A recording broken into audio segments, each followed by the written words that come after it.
With the AAU season coming soon, this is the time where I start to see a lot of injuries with players. And so this video is just 3 ways that you can prevent and avoid injuries as you're going into this intense tournament and league season. First way to avoid injuries is by using what we call gradual ramping. So too often, a player's training intensity week to week looks like this, but it really should look like this. One of the biggest causes of injury is the sudden change to the intensity of workouts. So if you're taking a break and then all of a sudden jumping in full speed and full intensity, that's a good opportunity for injury. For example, at the end of the high school season or your regular season, you might take a break for a couple weeks, which is a good thing. It's good to take breaks, especially after a long, grueling season. But once you take that break, a lot of players jump right back into several hours a day, full speed, full intensity. And after those 2 weeks off, your body isn't quite ready for that. Young athletes are very resilient, but even for them, taking these breaks and jumping on and off, up and down, just like that, is gonna cause injuries and make it harder for them to stay healthy throughout the entire year. So gradual ramping is a way that you can get up to that point where you're working harder and harder and harder, but in a way that builds up your body in a way that it will be more resilient to those injuries. So for example, if you take 2 weeks off, instead of jumping back into 2 hours a day, you might take a couple days just doing a half-hour a day just to get your body back and going, and then a couple days at 45 minutes, and then a couple days at an hour, and then slowly building up back to those 2 hours. So those professional players that you hear about that are working 7 to 8 hours a day, they didn't just get there all of a sudden. It wasn't just that they made up their mind and all of a sudden they're doing 7 to 8 hours a day.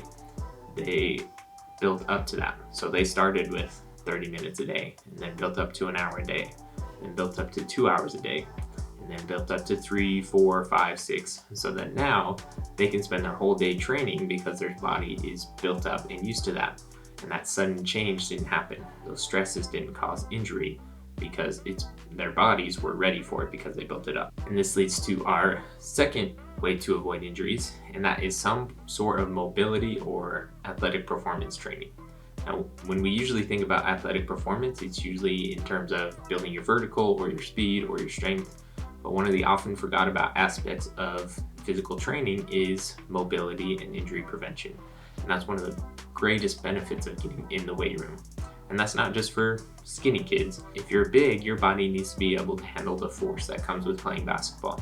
So getting in the weight room is about increasing your availability by making sure that you don't get injured and building up not only your muscles, but your tendons and ligaments so that they are able to, again, handle the force that comes with basketball. Basketball is a very intense and violent sport on your body.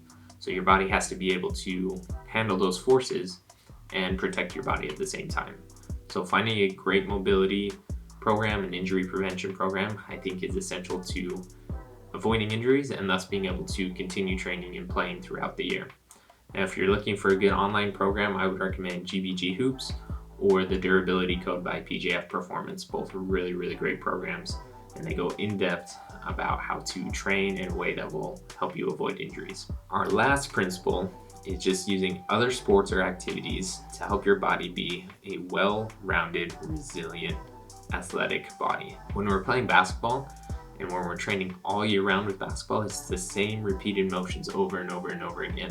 And we have to do that so we learn it, but at the same time, it can wear and tear on your body. In addition, if you're practicing the same movement, for example, if you're playing with no defense, just individual workouts, which is 80-90% of the time, and you're doing these movements, you're planning them out and you know exactly what's going to happen.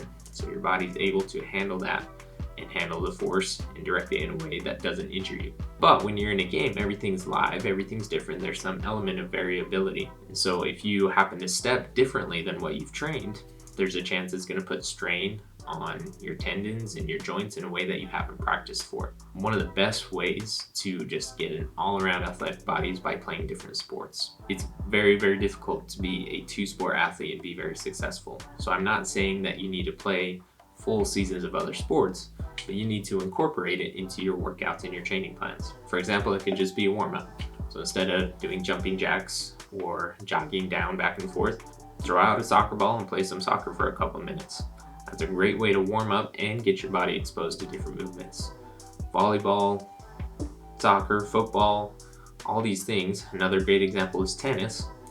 In tennis, you're going side to side. That's your main movement, is that side to side explosiveness so you can get to the ball. And by doing that movement in tennis, where it's a little more variable because you're reacting to where the ball's coming instead of a pre-planned movement, you'll be able to train the variability of pushing off side to side and changing direction.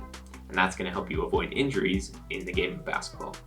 So using these other sports to help you be healthier and more available, I think is key to, again, avoiding these injuries and being able to train all year round. And that's really the key, is we don't want to be injured, one, because we want to play. We don't want to miss any games or any opportunity to play the game that we love, but two, to be able to train consistently.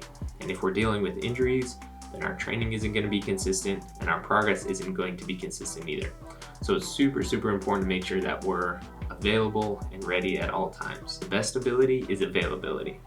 So there's 3 ways that you can do that and avoid injury so that you can get the most out of not only your off season, but the entire year.